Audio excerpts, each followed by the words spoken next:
Now this is about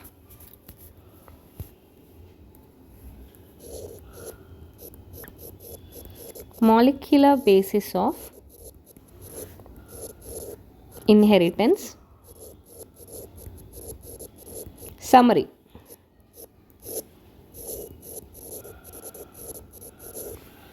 So coming to the summary and highlights. So first thing is DNA, deoxyribonucleic acid. So coming to the DNA is the genetic material.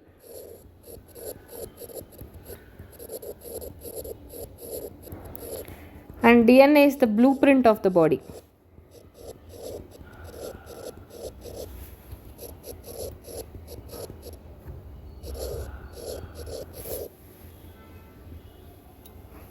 So for most of the organisms, DNA is the genetic material except for some viruses, such as retrovirus. So in human health and disease, you can connect this topic. Retroviruses, because RNA is the genetic material for retroviruses. And so HIV is the retrovirus, and we have the rhinoviruses.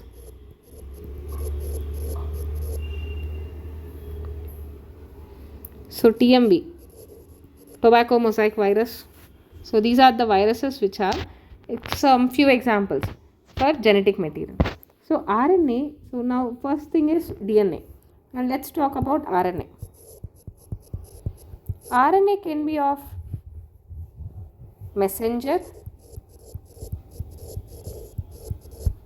adapter, and catalytic. Messenger is mRNA. Adapter is tRNA. Catalytic is rRNA. Right? And mostly RNAs will act as a messenger and all this stuff. And the next thing, nitrogenous bases. The number of nitrogenous bases or nucleotides determines the length of DNA. So we already know the DNA. So the distance between two nucleotides will be of 0.3 nanometers, 0.34 nanometers or 3.4 angstroms. So for one turn, so for one turn consists of 10 base pairs. So 0.34 nanometers into 10, this is equal to 3.4 nanometers. Or if you can calculate 3.4 angstroms into 10, you can also get 34 angstroms. So this both are equal. Okay, this is the length. And coming to some of the things, bacteriophage 5 174. Bacteriophage, this is given in NCERT. Bacteriophage 5 174. So do one thing, 5386. 86 nucleotides, 5386. 5 plus 3 is equal to 8, 6. So by 5386 nucleotides. And coming to the other one, bacteriophage lambda. Bacteriophage lambda. For bacteriophage lambda, it is 48502. So 48502 bacteria base pairs. And coming to the E. coli. E. coli have 4.6 into 10 to the power of 6 base pairs. Okay. So these are the things you have to remember. Coming to the scientist names. So here we have Friedrich Mischer. Friedrich Mischer, he is the one in the year 1869. So we have to remember the year 1869. So he identified the DNA is the acidic material present inside the nucleus, and that acidic material he is the one who named it as nuclein. So This is the one. DNA is the acidic material.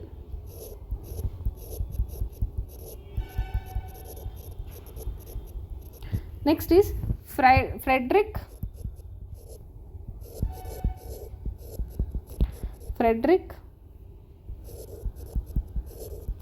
Griffith.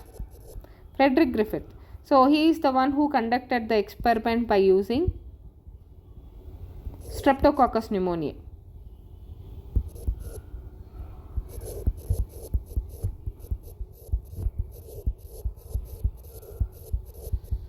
Streptococcus pneumoniae. So he taken, first thing is a strain. Mouse died. R strain. Mouse lives. Heat killed a strain.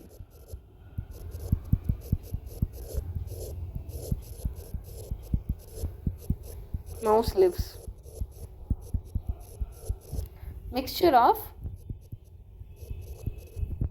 heat killed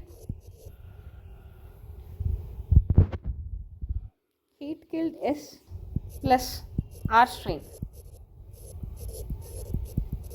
Mouse dies.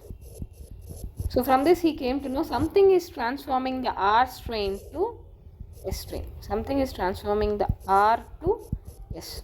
So that's how the Griffith transforming principle. So from this he came to know something is transforming. And the next, the three set of scientists, Oswald Avery,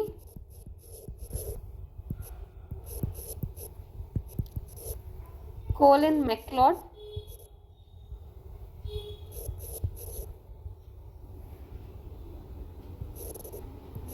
and McCarthy, Oswald Avery, Colin MacLeod, McCarthy. So they are the three has determined the biochemical nature of transforming principle.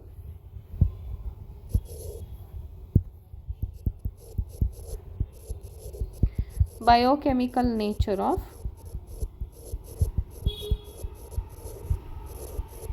transforming principle.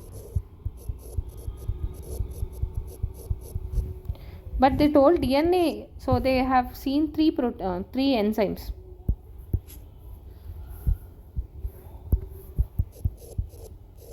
Proteases,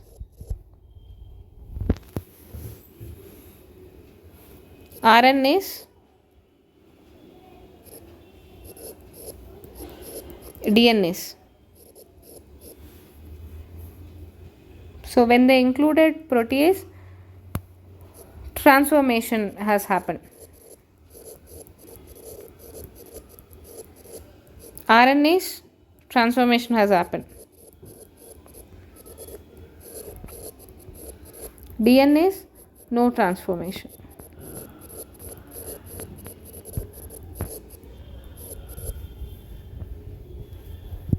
Next, Hershey and Chase say they used bacteriophages.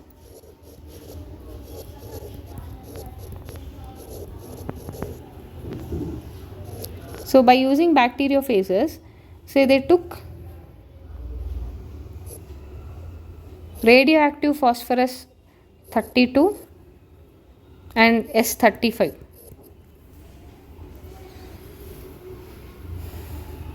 So they have taken in two things. So one is inside the bacteria and other one is supernatant. So two things. They have grown in two mediums. Whatever the bacteria that is grown in the phosphorus medium, mean two things. Inside the cell, supernatant.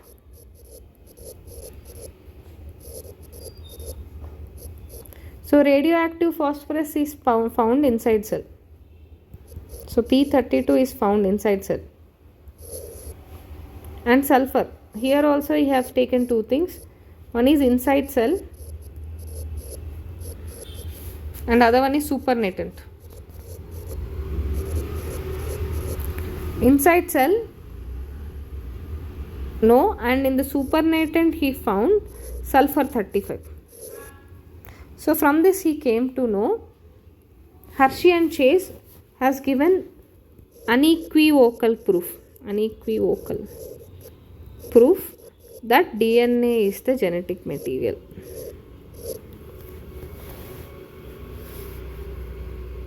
So which is been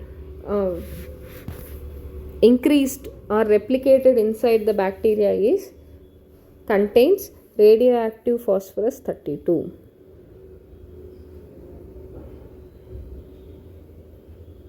And next, coming to structure of DNA. And the next thing is structure of DNA. Coming to the structure of DNA, we have nitrogenous bases.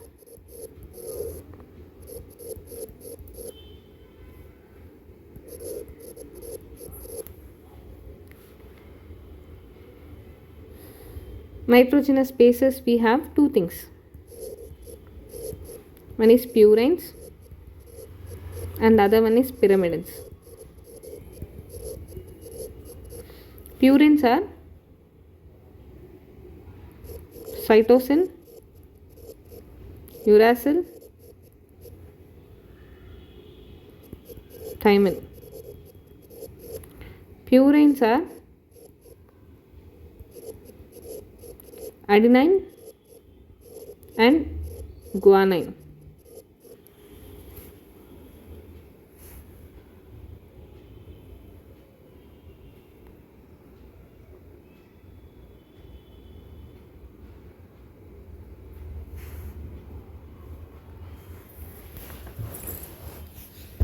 So cytosine, uracil, thymine. So coming to the next thing, so these are nitrogenous bases. Nitrogenous bases plus sugar. So what is the sugar? Deoxyribose sugar. So coming to the deoxyribose sugar, the terminology will be changed.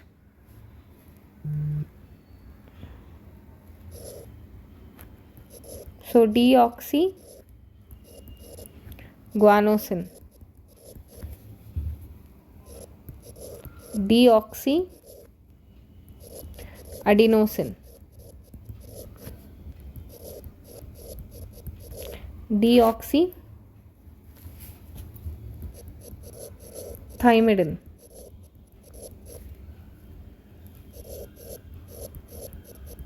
deoxycytidine.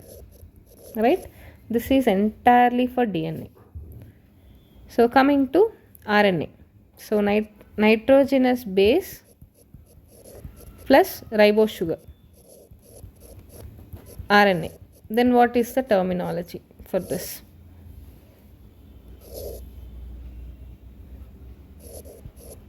Guanosine,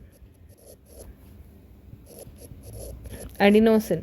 You don't have thymine, so that's why uridine, cytidine, right? And now coming to nucleotide. Now nucleoside plus phosphate group, right? So together we call it as nucleotide. And sugar, so coming to the sugar, so the first carbon to this only the nitrogenous base is attached, and this is the third carbon. So to this third carbon only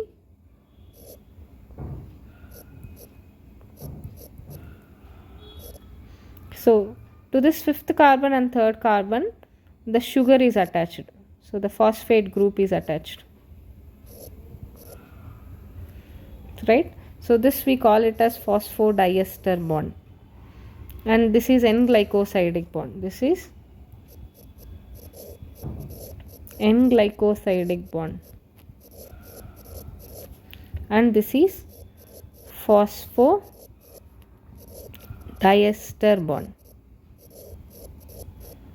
So here usually the 5 prime is free,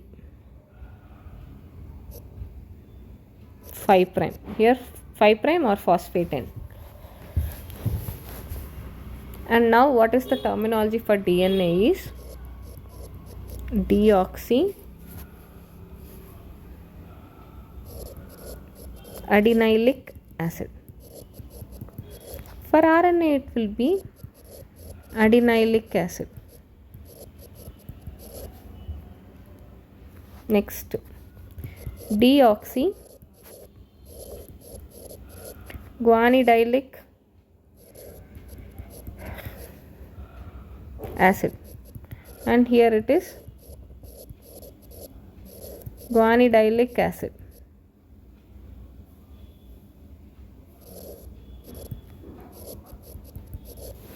And here it is deoxy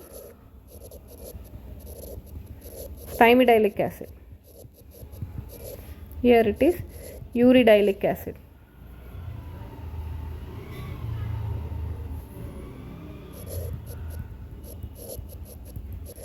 Here it is deoxy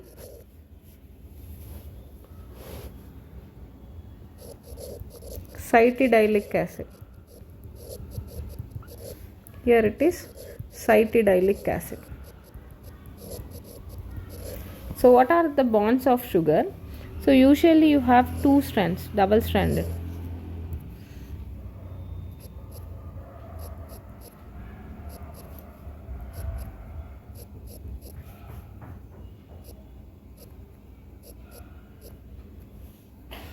So this side you may have adenine, this side thymine, this side guanine, this side cytosine, this side thymine, adenine, thymine, guanine, cytosine, thymine, adenine, guanine, cytosine, right? So this is a double stranded. One is running from 3 prime to 5 prime, other one is 5 prime to 3 prime. So this 5 prime we call it as phosphate end,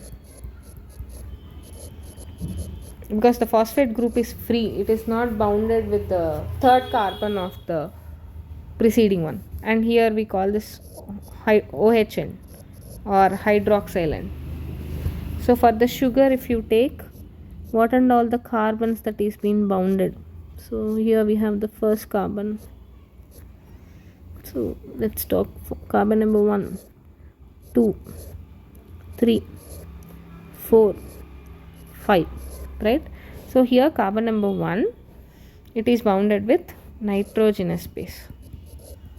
So N-glycosidic bond. So what are the bonds is N-glycosidic bond. And to this 3 we have phosphoester bonds.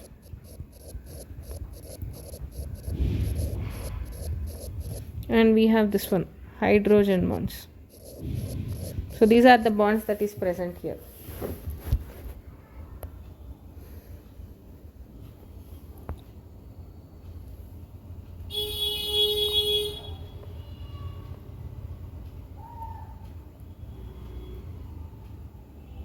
Now let's talk about double helical law. So double helical model of structure of DNA.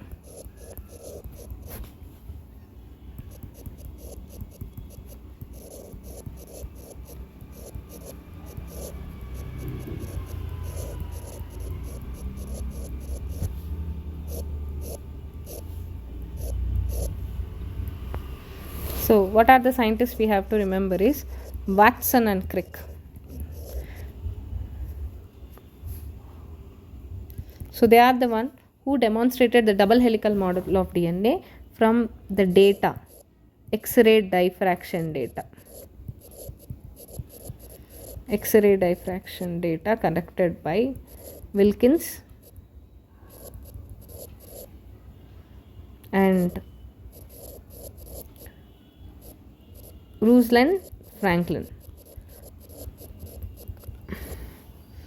Okay, and these three people got the Nobel Prize. Okay, and next one more scientist is Irwin Chargaffs. Irwin Chargaffs, he told adenine plus thymine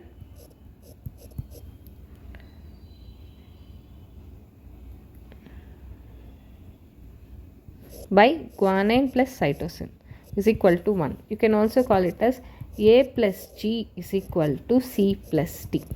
Okay, so this is the Irwin Chargaff's formula.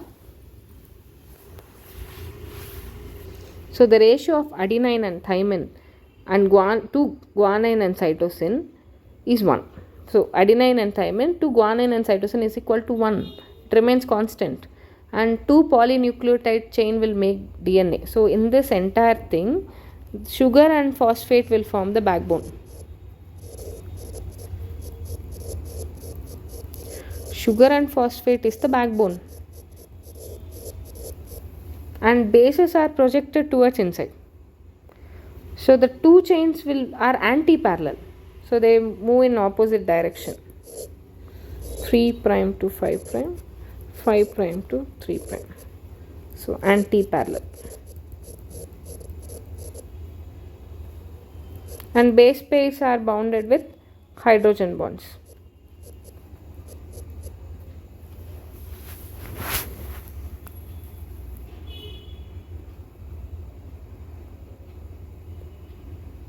And next we call each one as a polypeptide chain. Sorry, this is polynucleotide chain. So you have 2 polynucleotide chains. This is one polynucleotide chain. And always purine will pair with pyrimidine, or pyrimidine will pair with purine. So in what are the difference between DNA and RNA is, here oxygen is absent in second carbon of sugar. Here additional OH groups are present.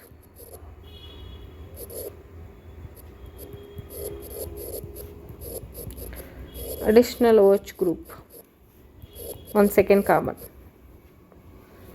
So one more very important thing for maintaining the stability here is, so we call the thymine as 5-methyl uracil. Here you have only uracil, and this is usually double stranded.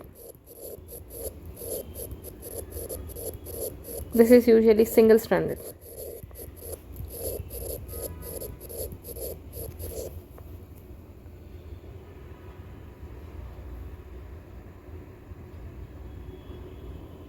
So adenine will always pair with thymine with 2 hydrogen bonds. Guanine will always pair with cytosine with 3 hydrogen bonds. These 2 polynucleotide chains are coiled in right-handed fashion.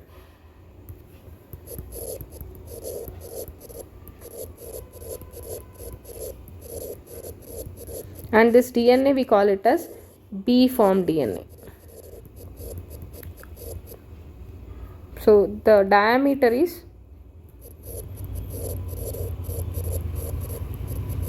20 angstroms, right? So in human DNA we have 3.3 into 10 to the power of 9 base pairs. This is for N, and 6.6 into 10 to the power of 9 base pairs. This is for 2N. So stability of structure is conferred by the presence of base pair one above the other. So packing. So because DNA, what is packing? DNA is negatively charged, and this is acidic in nature. So opposite it has to pack with proteins, that too histone proteins. Positively charged,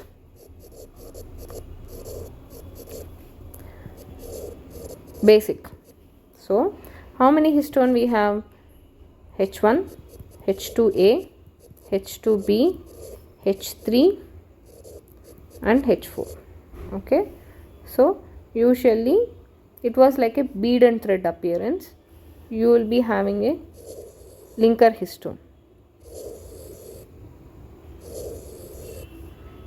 So you have histone octamer. This part we call it as nucleosome.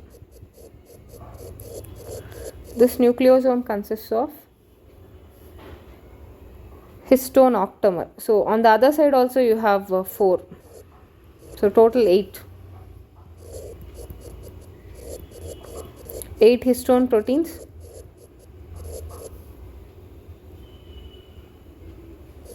2 H2A, 2 H2B, 2 H3, 2 H4. So totally is equal to 8. And DNA, you have 200 base pairs. So this is all together, and this one we call it as linker histone, H1. So in this histone you have more amount of lysine and arginine. So remember the mnemonic all.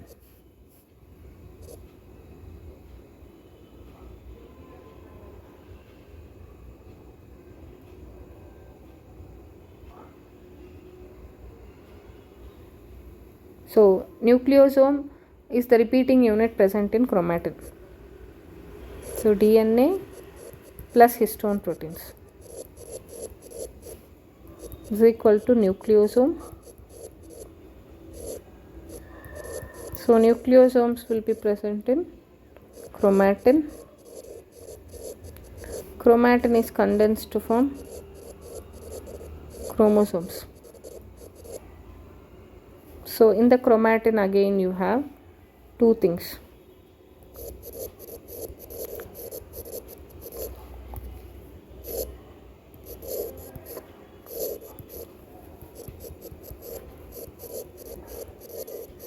Euchromatin,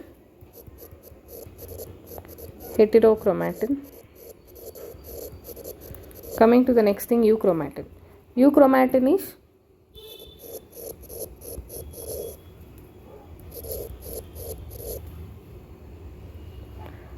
loosely bounded, this is tightly bounded.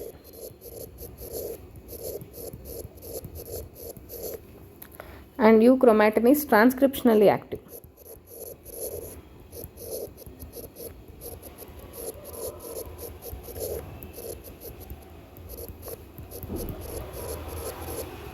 This is transcriptionally inactive.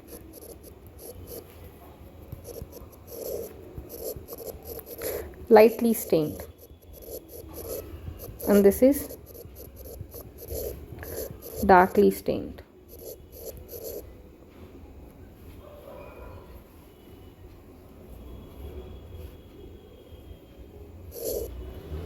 And let's talk about DNA replication.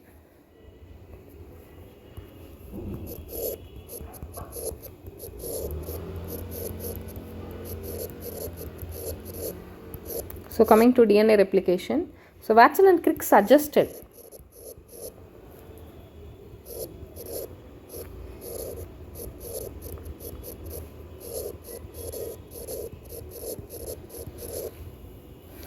DNA replication as semi-conservative method.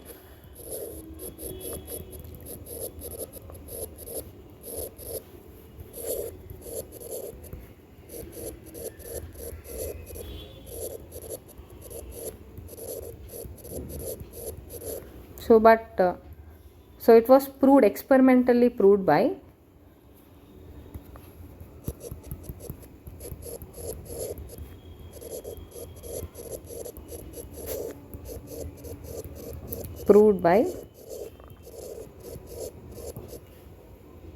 Michelson and Stahl.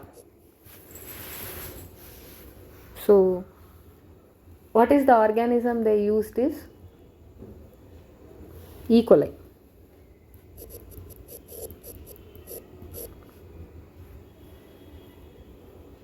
So Taylor et al. So they conducted with radioactive thymidine. So radioactive thymidine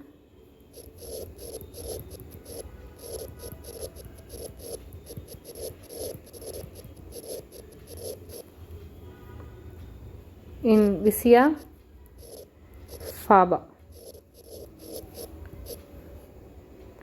Using radioactive thymidine proved that DNA replication is semi-conservative method. So these are the two scientists. And enzymes, machinery. So what are the enzymes? DNA helicase,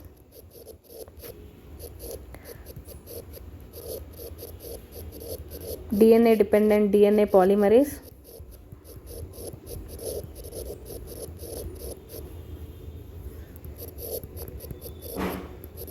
DNA ligase. So DNA polymerase always catalyze the reaction in 5' to 3'. So the template will be of 3' to 5'. So this would be the template. So always whatever the DNA is formed, it would be newly formed.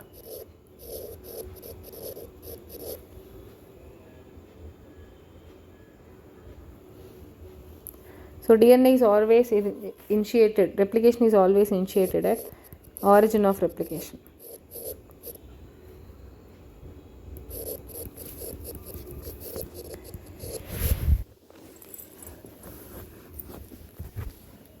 So the substrates are deoxy ribo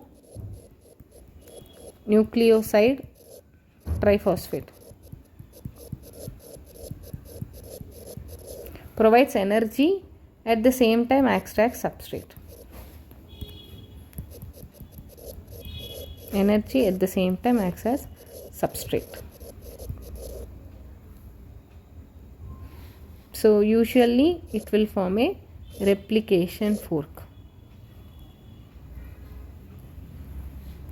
So 3' to 5'. Excuse me. 5' to 3' and 3' to 5'. So this is the continuous strand, and here it is formed discontinuous. It would be formed like this towards replication fork. This is away from replication fork. So this is continuous strand. This is discontinuous, and we also call it as Okazaki fragments.